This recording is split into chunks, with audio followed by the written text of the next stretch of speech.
Estamos aqui para mais um podcast do Saúde em Pauta com o Dr. Muhedini Shoker, que é eletrofisiologista e que vem falar para a gente sobre o que temos no tratamento das arritmias. Muhedini, primeiro, obrigado por estar aqui com a gente, por ter aceitado o nosso convite de vir bater um papo aqui no Saúde em Pauta. Eu que agradeço a oportunidade de participar e tentar esclarecer algumas dúvidas para a população sobre diferentes aspectos das arritmias cardíacas. Muito bem, e já para a gente começar com força total, o que é eletrofisiologia? O que é quando o cidadão chega lá e o médico pede, eu preciso de um estudo eletrofisiológico? O que é que ele está falando?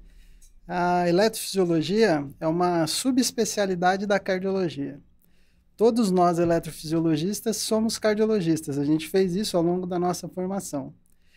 E o eletrofisiologista, por definição, ele é o especialista em arritmia cardíaca que faz procedimentos invasivos para tentar tratar esses distúrbios do ritmo que são definidos como arritmias cardíacas.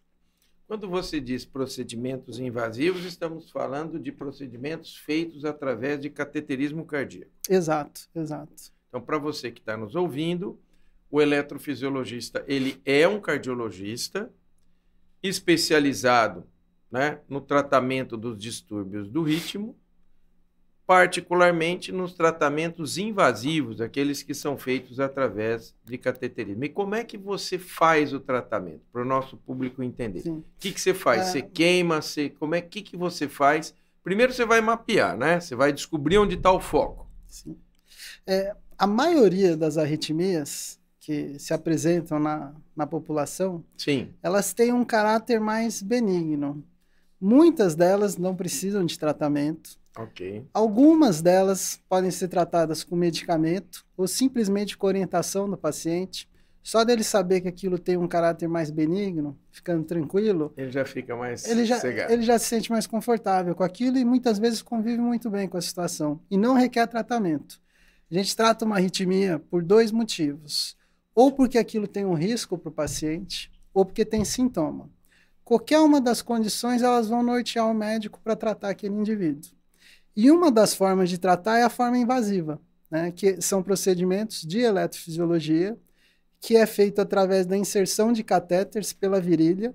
A gente vai até o coração e, dependendo do tipo de arritmia, na maioria das vezes taquiarritmias, o que são isso?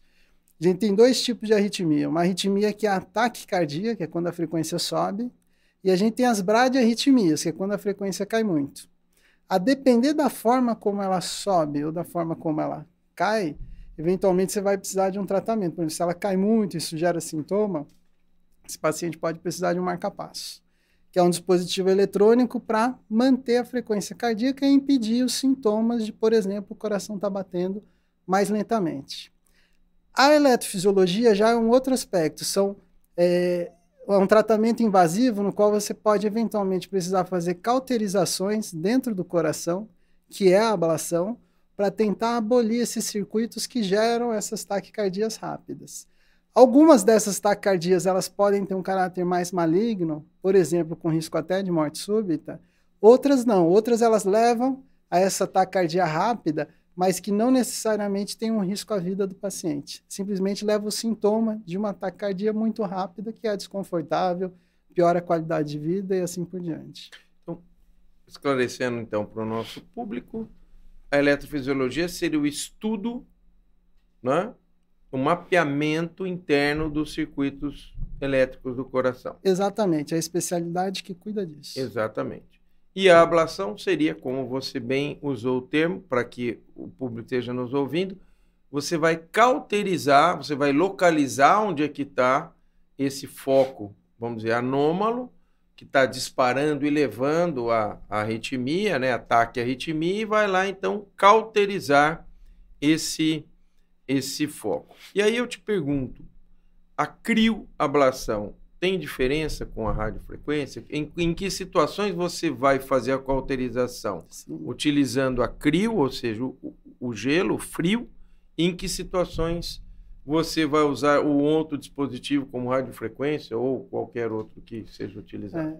Hoje, dentro do laboratório de eletrofisiologia, assim, para as pessoas entenderem, o laboratório de eletrofisiologia é o mesmo lugar que faz o cateterismo para avaliar coronária, laboratório de etc. hemodinâmica, Laboratório de hemodinâmica. Tá. Dentro desse laboratório, para tratar essas arritmias, a gente tem diferentes modalidades de energia. A gente tem a radiofrequência, que é a ablação pelo calor, que a gente pode chamar dessa forma, Tá. e a gente tem a crioablação, que é a ablação pelo frio, pelo resfriamento do tecido. Nós vamos nos dois extremos de temperatura, certo? Exato. Ou muito frio ou muito quente, que é para matar aquela célula que está causando o estímulo. Exatamente. Uma das arritmias mais comuns que a gente tem na prática clínica é a fibrilação atrial. Essa arritmia ela tem um mecanismo bem definido, que vem numa área específica do coração que a gente chama de territórios das veias pulmonares. A gente pode fazer o isolamento elétrico dessas estruturas com a radiofrequência ou com a crioablação, por exemplo. E aparentemente, para situações iniciais da doença, ambas têm um resultado muito semelhante, muito parecido. O problema é que, por exemplo, nesse tipo de arritmia, quando a doença avança, aparentemente você tem alguns mecanismos que estão fora da veia pulmonar. E aí só a crioablação ela já passa a não ser suficiente. Você precisa eventualmente fazer ablações mais complexas e a radiofrequência ela traz mais benefício. Então, o médico, é importante a avaliação do eletrofisiologista, da condição clínica do paciente, ver, por exemplo, se ele já tem dilatação no coração, esse tipo de coisa, e há quanto tempo está a arritmia, porque aí ele, antes do procedimento, já consegue imaginar se ele vai precisar fazer uma ablação mais ou menos extensa. Por outro lado, existem outros tipos de arritmia, que, por exemplo, uma via acessória, que é uma arritmia que pode, em situações específicas, ter um risco maior para o paciente, que é o Wolff-Parkinson-White, e eventualmente esse circuito está muito próximo da onde normalmente passa eletricidade no coração. Quando vai fazer a ablação desse tecido, existe o risco, por exemplo, de danificar o sistema elétrico normal do coração. Então, nessa situação, a crio ela pode eventualmente trazer algum benefício, porque você consegue fazer o resfriamento e até certo ponto isso ser reversível. E aí você pode eventualmente ter um pouco mais de segurança. Depende da situação e da experiência do operador. A radiofrequência ela pode ser feita nessa situação também, e a gente tem que avaliar caso a caso qual que pode trazer maior ou menor benefício para o paciente. Você pessoalmente fica mais confortável com qual das duas? Com a radiofrequência. Com a radiofrequência, você acha mais seguro? Eu acho que tem várias técnicas para tentar fazer esse tipo de ablação próximo do sistema de condução com a radiofrequência, e inclusive esse tipo de mecanismo de destruição do tecido ele tem menor recorrência. Então a impressão que eu tenho é que já no primeiro procedimento você tem uma taxa de sucesso, mesmo para essas vias próximas do sistema de condução, que hoje é superior a 90% com a radiofrequência, é muito alto. Então tem várias estratégias que você pode usar para tentar acessar aquele circuito e destruir ele de forma definitiva.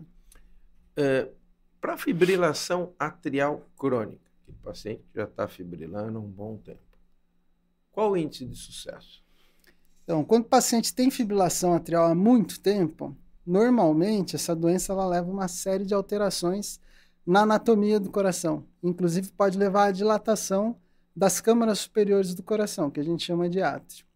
O problema é que, cronicamente, o paciente fica muito tempo com essa arritmia e a resposta ventricular, que é a câmara inferior do coração, ficar elevada, não só o átrio pode dilatar, mas o músculo todo. Então, o paciente que tem fibrilação atrial com resposta muito elevada por muito tempo, todo o coração pode entrar num processo de dilatação e, inclusive, levar em fases avançadas para insuficiência cardíaca. Então, nessas fases, quando a gente vai propor a ablação para o paciente, a gente tem que orientar ele que ele tem uma taxa de recorrência muito maior. Por quê? Porque só aquele isolamento da veia que é feito em toda ablação de fibrilação atrial, se for feito só isso, nessa forma mais avançada da doença, a taxa de recorrência chega a 50%. Ou seja, cada 2 que fizerem, um vai se beneficiar e um não. Um recorre. Se você fizer só essa estratégia de isolar as veias, Mas a gente sabe, na literatura, que existem outros mecanismos elétricos envolvidos e outras estruturas do átrio que podem ser isoladas através da ablação e que trazem benefício para o paciente. Então, se você faz uma ablação mais extensa, para essa forma mais avançada de fibrilação atrial, que já está há bastante tempo, você consegue, com um único procedimento, chegar em torno de 70% de sucesso. Que é uma taxa boa, bastante né? Um razoável. paciente fibrilador crônico. A única coisa é avisar esse paciente que nessas ablações mais extensas, como a área de ablação ela passa a ser muito maior, a chance de ter reconexão em algum pontinho que você queimou é maior também. Então, o paciente tem uma chance bastante importante de, em algum momento da doença dele, precisar repetir o procedimento. Então, isso ocorre. Você já teve que repetir procedimentos algumas vezes nessas situações? Várias vezes. É muito comum na prática clínica. E eu diria que o paciente que procura o médico hoje, e ele tem fibrilação atrial há mais de um ano de duração, 30% deles, em algum momento, se fizer a ablação, vai precisar repetir o procedimento. Mas eu diria que hoje, com as técnicas disponíveis na atualidade, é possível fazer ablações tão complexas e extensas que, assim, é muito difícil hoje fazer uma conduta que era feita no passado. Quando você não consegue tratar a fibrilação atrial, você põe um marca-passo, faz um bloqueio cardíaco no paciente, torna ele totalmente dependente do marca-passo e deixa ele em fibrilação atrial, a câmara superior do coração. O paciente vive dependente do marca-passo. Era uma conduta que era feita no passado, mas que hoje ficou com uma população muito pequena. O que pode acontecer, o paciente às vezes precisar de várias intervenções. Se ele entender isso, entender, por exemplo, que ele tem muita cicatriz no tecido do coração e que precisa fazer o tratamento, às vezes com mais de uma sessão de aplicação, a grande maioria dos pacientes você consegue controlar a doença, mantendo o ritmo sinusal, o ritmo normal do coração. Tá. E para as taquicardias supraventriculares, tipo taquisupra, o sucesso é muito alto, né? Dá para você mapear e, tipo, um foco que eventualmente dispara. Essas arritmias, as supraventriculares, que são essas taquicardias que o paciente tem, a frequência vai para próximo de 200, a pessoa tem aquela sensação desesperadora de morte. Né? E é exatamente isso, porque embora a sensação seja muito desconfortável, na grande maioria das vezes, exceto sob uma situação muito especial, essas arritmias supraventriculares, elas não matam. Ninguém morre de taque supra. Mas para o paciente, tem paciente que às vezes, isso é um aspecto importante, o paciente leva a vida dele a cada 3, 4, 5 anos, tem uma crise. Morre de medo de ter a próxima. Exato. Né? Tem paciente que todo mês vai no pronto-socorro tomar adenosina. A vida da pessoa fica assim um desconforto muito grande. Mas eu diria que hoje, para essas arritmias supraventriculares, dentro do laboratório de eletrofisiologia, a taxa de sucesso seguramente é superior a 95%. É muito alto. Muito alto. Hoje em dia, fazendo com quem tem experiência esse tipo de procedimento, a taxa de complicação é próxima a zero. A maioria das vezes o paciente tem condição de ir de alta no mesmo dia. Se fizer o procedimento de manhã, 6 a 8 horas de observação, vai para casa, porque o acesso é venoso na maioria das vezes. Então, é um aspecto que tem que ser orientado para o paciente. É uma doença que a taxa de cura é muito grande, o tratamento é muito seguro. Então, não raramente, hoje o paciente tem uma crise de taque supra, você já pode propor para ele, com bastante segurança, que você vai fazer um procedimento que é extremamente efetivo, com uma taxa de sucesso que é essa que eu citei, é realmente muito boa. Nas arritmias ventriculares, que são as arritmias, vamos dizer assim, mais perigosas, né? Sim. Com risco de morte. De modo geral, qual é a taxa de sucesso da ablação? A arritmia ventricular, eu diria hoje que a gente tem 2 aspectos de arritmia ventricular. A gente tem a arritmia ventricular do paciente que não tem cardiopatia estrutural, que a gente chama daquelas arritmias idiopáticas. Muitas vezes elas vêm de uma área específica do coração, que são a via de saída, que é o mais comum, que é o topo do coração, a parte mais alta. Seja próximo da artéria pulmonar, seja próximo da aorta. Essas arritmias, quando você avalia o paciente bem a fundo, com exames de imagem, por exemplo, a ressonância, não tem cicatriz, normalmente essas arritmias elas têm um caráter mais benigno. E elas têm uma taxa de cura muito alta, tão alta quanto, por exemplo, das arritmias supraventriculares. Desde que você consiga reproduzir elas durante um procedimento desse de estudo eletrofisiológico, porque é importante esse aspecto. Às vezes eu sempre explico para o paciente que tem essa arritmia automática de coração normal, ventricular, por exemplo, uma extrasístole ventricular, e ele vai para a ablação, é um foquinho elétrico disparando. Então, qual que é o aspecto importante que a gente explica e às vezes acontece? Eu explico para o paciente, olha, você vai entrar, a gente vai entrar dentro do seu coração e aquilo lá é um quarto escuro. Tem uma lâmpada pequenininha de Natal lá. Ela tem que piscar para eu conseguir achar onde que ela está. Se ela estiver piscando o tempo todo, é muito rápido, é muito fácil, é muito simples. A gente mapeia aquilo e identifica com clareza. Tem paciente que às vezes deita na mesa e ele tem uma extrasístole a cada 20, 30 minutos. É como se aquela luzinha quase não piscasse. O mapeamento fica muito difícil. E para que ele vai fazer ablação? Uma coisa dessa que tão pouco. Exatamente.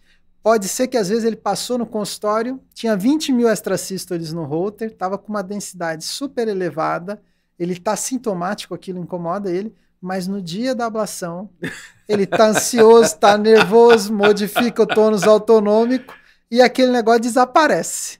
E aí, se o paciente não está tendo nenhuma extrasístole, a gente nem funciona.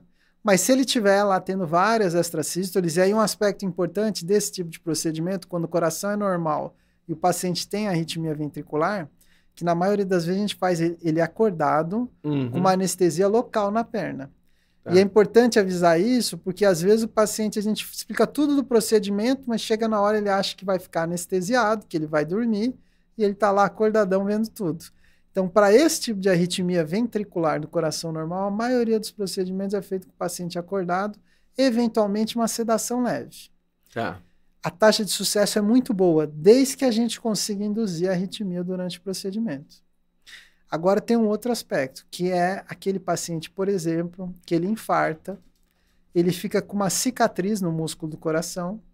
Depois de algum tempo, normalmente anos, ele começa a fazer uma arritmia ventricular relacionada a essa cicatriz. Tá.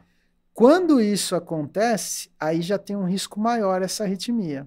Inclusive risco de levar a uma condição clínica que a gente chama de taquicardia ventricular sustentada. E se o paciente já tem, por exemplo, um coração dilatado, uma cicatriz extensa, isso pode evoluir para uma outra arritmia, que é a fibrilação ventricular. O que é isso? É quando o paciente ele parte de uma taquicardia, que é um ritmo relativamente organizado, mas que é muito rápido, pode levar inclusive à morte súbita, a própria taquicardia ventricular, e ele fibrila. O que é fibrilar? Fibrilar é deixar de fazer esse movimento e fazer isso aqui, perde a contração, que é o principal mecanismo de morte súbita. Então, hoje em dia, é possível fazer a ablação dessas taquicardias ventriculares. Mas quando o paciente ele tem uma taquicardia ventricular, ele tem uma cicatriz e uma dilatação, um dispositivo que ele vai precisar, invariavelmente, principalmente se a fração de ejeção for muito baixa, abaixo de 35%, é o CDI, que é um desfibrilador. Para as pessoas, o que é isso? Provavelmente vocês já viram em filme aquele paciente que tem uma parada cardíaca, alguém chega e dá um choque externo. O desfibrilador, ele é um dispositivo como um marca-passo, que está embaixo da pele do paciente, e ele fica ali, mais ou menos, a gente brinca como um anjo da guarda. A ideia é como um seguro que você torce... É um airbag. Você tem para não usar, né? Você torce para nunca usar. Mas se, por exemplo, o paciente faz essa arritmia ventricular, que é mais perigosa, ele percebe essa arritmia, em poucos segundos ele pode disparar um choque, para reverter isso imediatamente, trazer o paciente para o ritmo sinusal. O problema é que em certas situações o paciente começa a ter uma arritmia atrás da outra, dessas graves, e tomar vários choques. E isso fica uma condição que para o paciente é um pesadelo, porque ele toma um choque muitas vezes acordado, ele não chega a perder a consciência. Então, nessa situação, a gente define isso como tempestade elétrica. Por exemplo, o paciente toma mais de 3 choques no dia, isso pode acontecer. Então, essa é uma das poucas situações que, dentro dessa especialidade, a eletrofisiologia, é uma emergência. O paciente numa tempestade elétrica tem uma série de manobras medicamentosas ou não que você faz para tratar. Mas como nada funciona em algumas situações, você tem que partir para uma ablação de urgência. Quer dizer, ela tem que ser feita... Você já fez alguma dessas de ser chamado de madrugada, choque... Eu já fiz várias. Choque. Normalmente de madrugada, assim, é difícil, porque tem todo um cenário para você fazer uma ablação. Tá. Tem sistemas hoje de mapeamento eletroanatômico que você consegue reconstruir a cavidade do coração em 3 dimensões, definir com muita clareza onde é que estão essas cicatrizes, fazer mapas de várias formas, mapa da cicatriz, mapa de por onde passa o circuito e assim por diante. Para fazer isso tem uma equipe de engenharia, a gente não faz isso sozinho, etc. Mas quando está, por exemplo, numa situação de tempestade elétrica, sempre é uma urgência. No máximo em 12, 24 horas a gente vai pôr esse paciente em sala. E aí, o que a gente faz? A gente tenta mapear esses circuitos que estão gerando essas arritmias rápidas para fazer as cauterizações. Geralmente estão na transição entre o músculo bom e a fibrose, né? Exatamente. Naquela zona do limbo, né? Exatamente. Isso aí é comum pós-infarto. No Instituto do Coração, a gente tem uma condição clínica que é o paciente com doença de Chagas. Sim. A doença de Chagas, ela muito frequentemente, uma população muito específica pode fazer essas arritmias mais perigosas e não raramente precisar de ablação. Então, é comum esses pacientes, em algum momento da evolução deles, eles podem evoluir com essa condição clínica que é a tempestade elétrica e precisar de uma ablação que tem que ser feita rapidamente. Porque embora que o desfibrilador ele dê o choque, reverta para o ritmo normal, se o paciente começa a tomar um choque atrás do outro, isso pode piorar a função do coração. E nesses pacientes a função já é muito ruim. Então, para o paciente que tem doença no músculo muito avançada e começa a tomar um choque atrás do outro, isso passa a ser um perigo. Então, o médico tem que agir com uma rapidez ali importante, para não piorar a condição clínica do doente. Nedini, um laboratório de eletrofisiologia não é uma coisa barata. Como é que está a eletrofisiologia no Brasil? Brasil, país. Vamos esquecer São Paulo, certo. Cidade de São Paulo. No Brasil. Essa especialidade, eu diria que assim, ela é fascinante, porque eu talvez conheça poucas especialidades médicas que avançaram tanto do ponto de vista de entendimento dos mecanismos e dos circuitos elétricos que geram essas taquicardias. Depende muito da tecnologia que agora que veio com tudo, né? Exatamente. E a tecnologia, ela para o médico é uma coisa fantástica, porque hoje em dia eu diria que eu sou muito feliz, sou muito realizado com a especialidade, porque você consegue resolver a maioria dos problemas que chegam até você. O problema é que isso tem um custo que cada vez está ficando mais dispendioso. E as próprias seguradoras de saúde cada vez estão mais restritivas, no sentido, por exemplo, a tecnologia avança, mas o custo também acaba subindo. O problema aí que eu vejo maior é o paciente do SUS. Porque o SUS... Eu estou ouvindo você falar aqui, se já está tendo problema com as operadoras, eu falei, exatamente. Imagina que quem não tem operador, então, tá... O que é uma situação muito desconfortável, doutor Marco, porque o paciente que muitas vezes é o que mais precisa, que tem a arritmia mais complexa, que está com o coração... Qualidade de vida... Exato. Acabada. Dilatado, avançado, às vezes próximo de um transplante, tendo essas arritmias importantes. E a gente, por exemplo, tem muita dificuldade de conseguir esse recurso, esses mapas, etc., porque esse material é realmente muito caro. E muitas vezes o SUS não paga isso, não custeia. Tem ilhas de excelência que, sob situações específicas, você consegue. É o Instituto do Coração, da Antipazanese, tem alguns serviços da UFMG, faz um trabalho espetacular, eles conseguem, assim, uma coisa muito intensa do ponto de vista... Os dedos de uma das mãos. Né? Mas você conta poucos serviços que fazem isso. Exato. Então, você acha que em termos de Brasil, a eletrofisiologia ainda tem um campo muito grande para crescer? Ou seja, não com foi certeza. Em nada... Tem uma estimativa que, assim, dos pacientes que precisam ser submetidos a uma ablação no país hoje, de cada 21 vai. É 5% dos pacientes que têm indicação de uma intervenção como essa, acaba de fato ser submetido. Nossa. 95% das vezes não são. Por quê? Porque não tem seguro de saúde, porque às vezes está num local que, mesmo que você, óbvio, procura atendimento do SUS e tal, são poucos centros que fazem esse tipo de procedimento.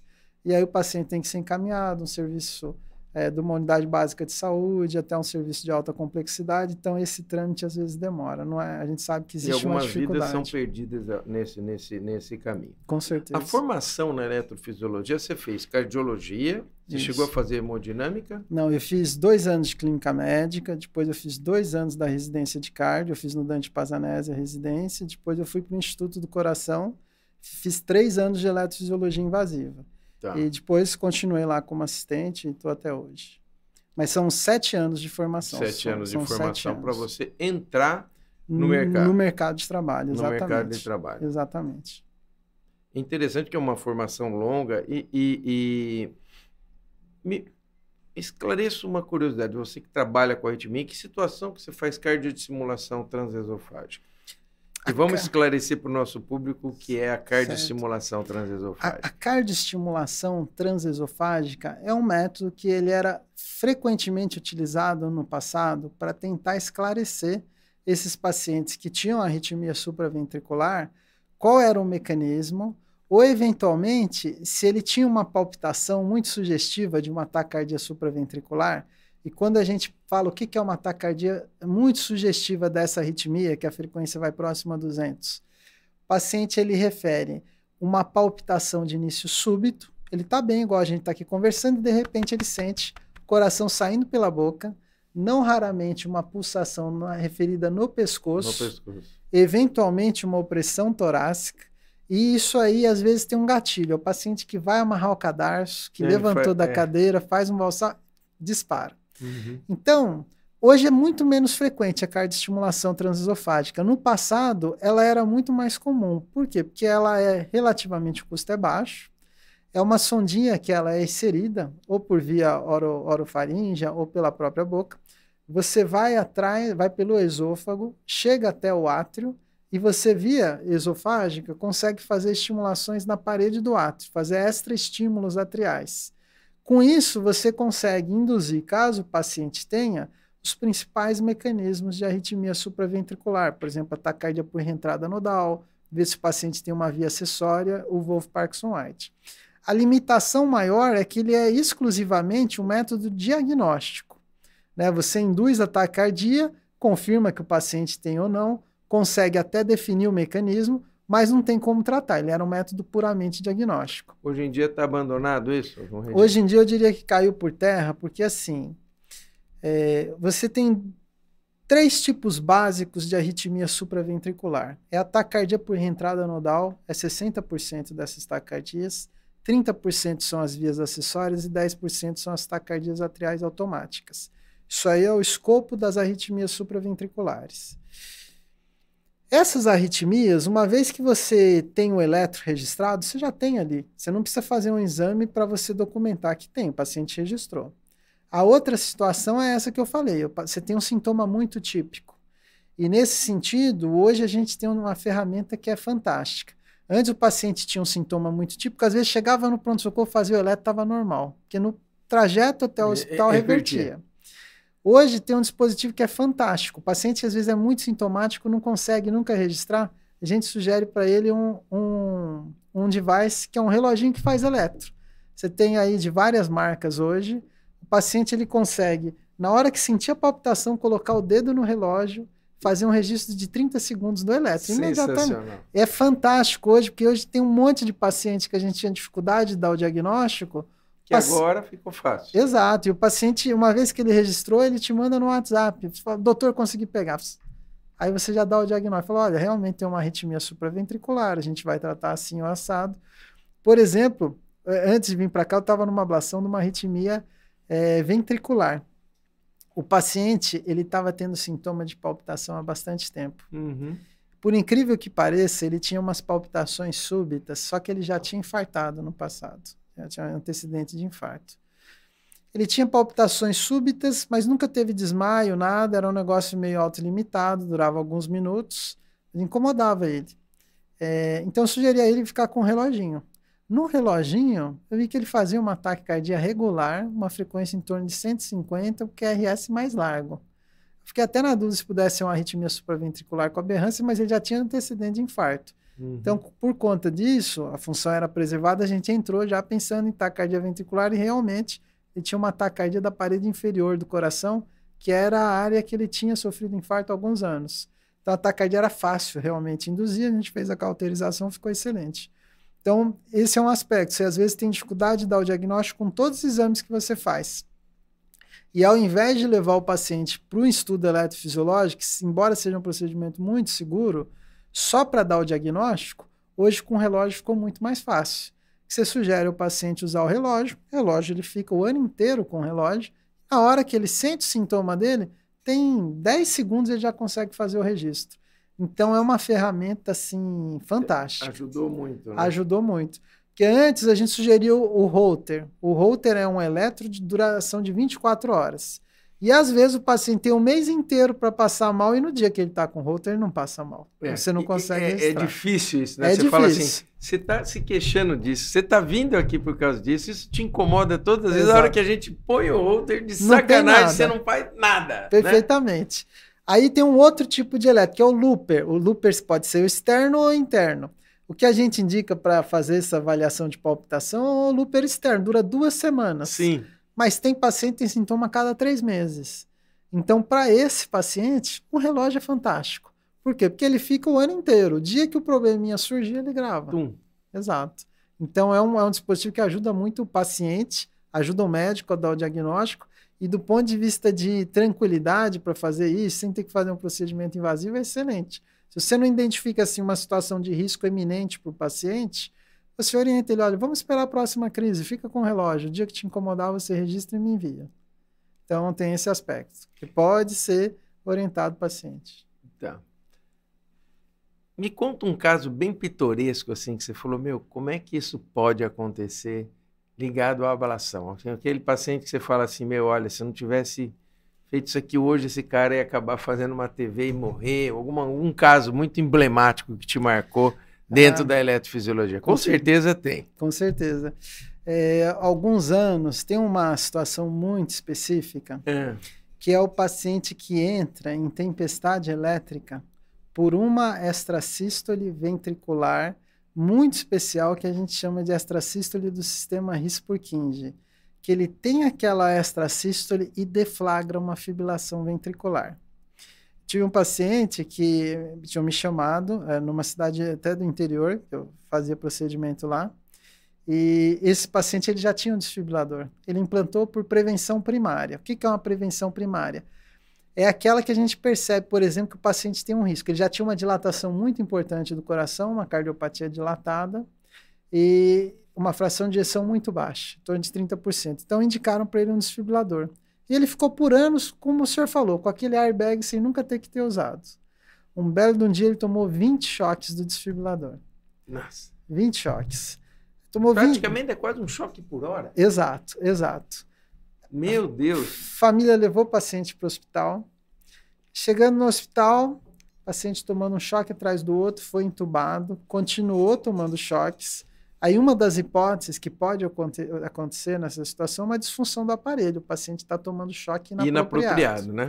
Mas nesse caso, nitidamente o monitor mostrava uma extrasístole que em seguida deflagrava uma fibrilação ventricular. E aí, ou seja, o choque era apropriado. E secundário a uma fibrilação após uma extrasístole. Após uma extrasístole. E graças a Deus ele tinha esse desfibrilador, que senão ele teria morrido.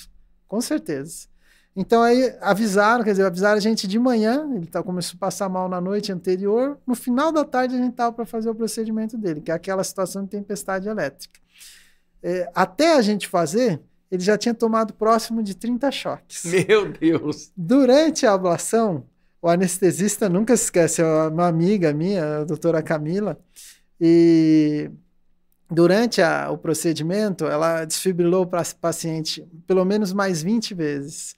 Por quê? Porque você só consegue resolver esse problema, você tem que mapear um potencialzinho muito específico que a gente chama de Purkinje. É um potencial ali do sistema de condução que é onde nasce essa extrasístole. Se não eliminar a extrasístole, o paciente vai acabar morrendo.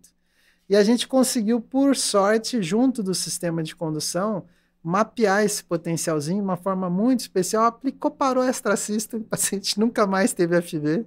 E acabou indo de alta, foi estubado depois de 48 horas, teve uma evolução fantástica.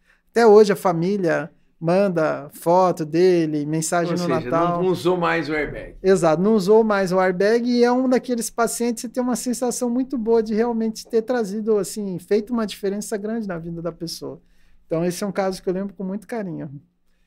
Por que você escolheu eletrofisiologia? Conta pra gente como é que dentro dessa gama de coisas com certeza. Da cardiologia, foi lá na eletrofisiologia? Eu formei em Minas, eu formei em Itajubá. Tá. E em Itajubá a gente é um professor de fisiologia que é o Dalmo Moreira. ele até hoje é chefe lá no Dante, e ele sempre foi um estímulo para a gente durante a formação. Eu tive, acho que, vários colegas da minha faculdade que fizeram eletrofisiologia. Você vê o que é um professor que realmente consegue cativar, o que é um professor que cativa. E ele falava muito, ele dava aula de fisiologia, mas ele falava muito sobre arritmia. Uhum. E na faculdade... Ele é um dos nomes da arritmia. Exato, né? É fantástico. E eu, como gostava muito de procedimento, sempre gostei, eu achava que ia ser cirurgião geral, quinto e sexto ano da faculdade. Gostava daquela coisa do trauma e tal. Mas aí, não só a arritmia, mas eu descobri que tinha uma especialidade que envolvia a arritmia, que tinha procedimentos, que era as ablações, mexer catéter e tal, mapear foquinho. Você falou pra mim. Eu falei, opa, esse negócio aqui... Aí eu achei que foi amor à primeira vista. Depois eu fui pro Dante fazer cardiologia, gostei muito da especialidade, mas naquela época, já que foi... Eu fiz Dante em 2009 e 10. 2009 e 10. E quando eu estava terminando a formação no Dante, naquela época tinha 2 centros formadores muito bons. Um era a Escola Paulista e o outro era o INCOR, onde estava o serviço que eu fiz, que era o Dr. Maurício Scanavaca e o Dr. Eduardo Souza na época. Uma dupla de peso, vamos de combinar, peso, né? sem dúvida. E aí eu fui conhecer os 2 serviços. Eu tinha passado nas 2 provas, mas eu acho que eu fiz a melhor opção. E fui muito feliz. Depois acabei sendo absorvido pelo serviço e minha vida seguiu dessa forma. E você sente a dificuldade de não ter feito hemodinâmica? Faz diferença para você isso hoje ou não? Não, porque na verdade, algumas arritmias, por exemplo, quando a gente vai fazer a aplicação de radiofrequência, pode eventualmente estar próximo da coronária. Embora a gente não tenha formação, não faça angioplastia, esse tipo de coisa, a gente consegue fazer o cateterismo. Eu faço cateterismo esquerdo, direito, para ver, eventualmente, se o pontinho que eu quero fazer a aplicação passa próximo de uma coronária. Tá. Então, a gente desenvolve uma certa habilidade nesse tipo de condição, a ponto de fazer o diagnóstico, por exemplo, por onde a coronária está passando, é simples de fazer isso. Mas a formação de hemodinâmica a gente não tem. O que a gente tem, na verdade, é a formação de movimentar catéter dentro do coração. E hoje em dia, tem catéter de tudo que é jeito.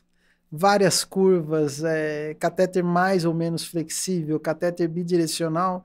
É possível hoje, por exemplo, você entrar com um catéter dentro do coração, apoiar ele na parede do coração e aparecer lá para você. Ó, você tem 3 gramas de contato, você tem 30, olha, você está com 40 gramas, tem um risco maior de perfuração. Então, o procedimento é muito seguro. Tá. E você mexe aquilo lá, parece que é um videogame, você fica fascinado. Fascinado. Exatamente. E qual é o futuro da eletrofisiologia? O que está na fronteira da eletrofisiologia? Eu acho que tem duas ferramentas novas. Uma delas é essas energias. A gente falou de crioablação e de radiofrequência, que é o que a gente tem hoje dentro do laboratório, mas que está chegando no Brasil agora no meio do ano, no mundo já é uma realidade, que é a eletroporação. A eletroporação é um tipo de energia que permite você fazer como se fosse uma desnaturação das células. De vez de você fazer uma lesão térmica ou pelo gelo, você faz um pulso muito rápido, de uma frequência muito ampla de energia e denatura aquelas células. Essas células morrem. Só que é uma coisinha muito localizada e, por exemplo, você não faz lesões à distância. Do ponto de vista de segurança, por exemplo, você tem menor risco de causar uma lesão de nervo frênico se você precisar aplicar perto de um nervo e assim por diante. Então, tem alguns aspectos de segurança.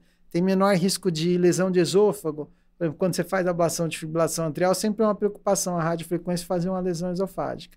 Então, a eletroporação não faz isso. Então, do ponto de vista de novidade, eu acho que vai ter essa forma de energia que vem forte para os próximos anos. Mas do ponto de vista de tratamento, eu diria que a última fronteira assim, que a gente tem é, ao invés de tratar os foquinhos de arritmia diretamente, é tentar modular a atividade dos nervos que vão até o coração. Então, por exemplo, a gente tem... Eu estou com essa caneca aqui, vou tomar um gole d'água, eu penso para fazer isso. Então, é uma parte do sistema nervoso. Agora, por exemplo, para o meu coração acelerar ou diminuir a frequência, para o meu intestino trabalhar, tem uma parte dele que faz isso de forma independente, autonômica, é o sistema nervoso autônomo. Então, hoje em dia, é possível modificar várias arritmias fazendo a cauterização desses nervos. Por exemplo, a gente tem um procedimento hoje que chama cardioneuroablação. esses pacientes que têm desmaio recorrente, sob situações muito específicas, é possível fazer a cauterização desses nervos e impedir que essa atividade elétrica cause essas pausas no coração que faz, por exemplo, o paciente desmaiar quando vai tirar sangue.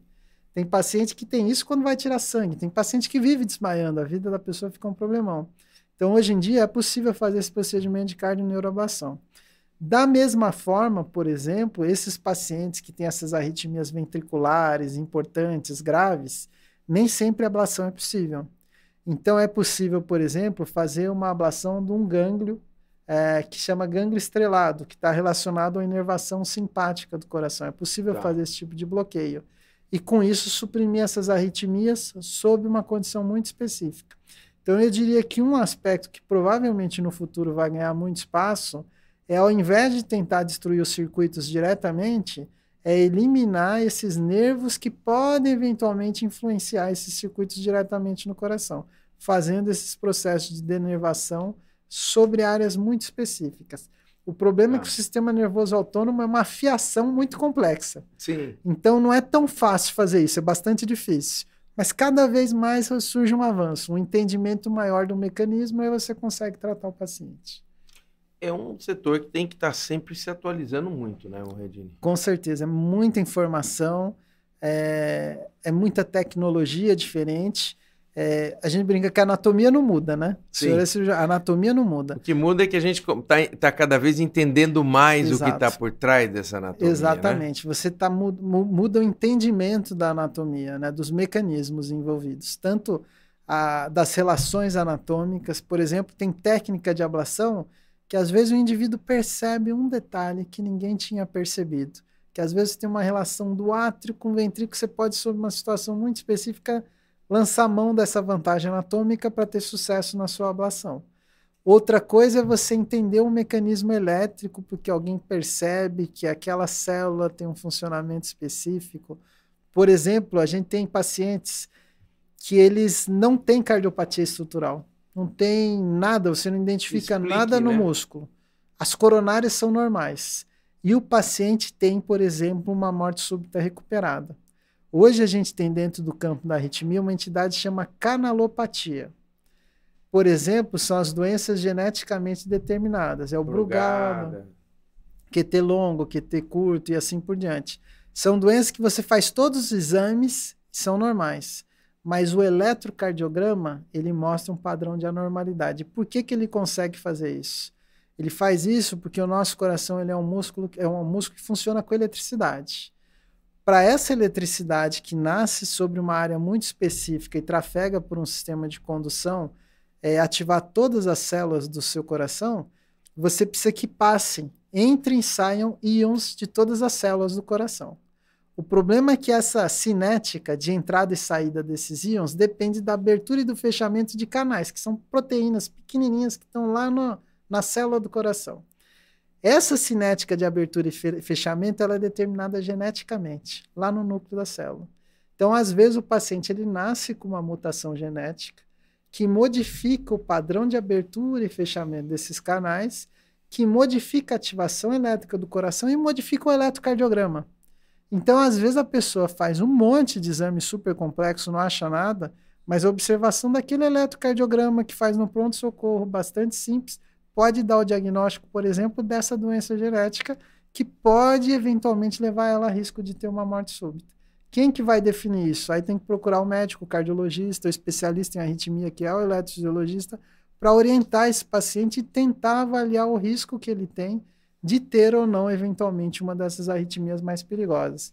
Porque muitas vezes o paciente é feito todas as avaliações, ele faz todos os exames, e infelizmente, depois de um tempo, as pessoas ficam sabendo que a pessoa teve uma morte súbita. E muitas vezes esse paciente é jovem, causa muita comoção. E a gente fica tentando entender se aquilo podia ser evitado. E muitas vezes o paciente já fez todos os exames e nada foi identificado. Mas ele podia, eventualmente, ter aquela alteração que passou desapercebida, que podia ter salvo a vida de um eletro, de um eletrocardiograma, com certeza. O Redini, nós estamos caminhando para o final e eu quero, aproveitando, te agradecer e que você deixasse uma mensagem. Com certeza tem várias pessoas nos assistindo que podem se interessar por fazer eletrofisiologia a partir desse nosso bate-papo aqui. Que conselho você deixaria para aquele residente de cardiologia que está pensando em eletrofisiologia ou até para aquele estudante, como você foi influenciado pelo professor Dalmo? Eu pergunto, que conselho você deixa para quem está pensando em seguir pelo caminho da eletrofisiologia? Então eu vou deixar um para o colega médico que está pensando e um para o paciente. Para o colega, eu não teria dúvida. Eu sou suspeito para falar, mas eu indicaria qualquer pessoa que fez cardiologia, que tem um interesse maior por arritmia, por fazer eletrofisiologia. Por que isso? Eu diria que a especialidade ela chegou num ponto que é uma satisfação enorme para o médico poder resolver a maioria dos problemas que chegam até ele. Então a gente vê um monte de especialidade médica que a gente conta na ponta dos dedos as doenças que a gente cura. Em eletrofisiologia hoje, graças a Deus, a gente tem muito a oferecer para o paciente, tem várias possibilidades. Então é uma satisfação enorme, é uma especialidade que tem muito de tecnologia, que está sempre mudando. Então, para quem gosta de estudar, quem gosta de aprender, se dedica àquilo e tem um interesse, tem campo, né? Tem campo, não falta, com certeza. Como eu falei, de cada 20 pacientes que precisam de ablação, um consegue chegar. Então, tem muita gente doente, você vai conseguir ajudar muito o paciente. De forma indiscutível, eu sugiro que faça. Se você tem uma queda, você vai acabar gostando. Certo. E para o doente, né, que eventualmente às vezes suspeita que tem uma arritmia, que tem palpitação, que tem algum desconforto em algum momento, sempre procure o médico dele, procure o cardiologista, o clínico. Se achar que tem uma arritmia, procure o arritmologista, o eletrofisiologista, para ele orientar, para ele dizer qual é o melhor método para tentar diagnosticar a arritmia dele, para avaliar se aquilo tem algum risco. Muitas vezes as arritmias não precisam de tratamento. O paciente precisa só ouvir que aquilo não tem risco, que ele pode conviver com ela numa boa, e só dele ficar mais tranquilo e entender aquilo, você já tratou o paciente. Já resolveu, né? Mas, por outro lado, eventualmente aquilo pode ser a manifestação inicial de uma doença mais grave. Grave que pode até comprometer a vida dele. Então, para sempre procurar o médico e ver a opinião do médico, não ficar procurando sempre no Google, etc. Óbvio, tire as dúvidas, mas deixa o médico esclarecer e dizer para ele se aquilo tem risco ou não. Isso é bem importante. É isso aí. Muhedini, muito obrigado. Agradecemos muito a sua presença no Saúde em Pauta. Eu tenho certeza que você enriqueceu. Eu aprendi muito com você e tenho certeza que todo mundo que está nos ouvindo também. Muito obrigado pela sua presença. Eu fico muito feliz, agradeço o convite. Foi uma honra, uma distinção participar dessa reunião e poder tentar, de alguma forma, ajudar a esclarecer as dúvidas, né? Ajudar as pessoas a entender o que é a nossa especialidade e como que a gente pode tentar ajudar as pessoas. Eu agradeço aí. É isso aí, vocês estiveram aqui com um dos maiores eletrofisiologistas do Brasil, Dr. Muhedini. E não se esqueça, Saúde em Pauta, o seu encontro semanal com a saúde. Nós te esperamos.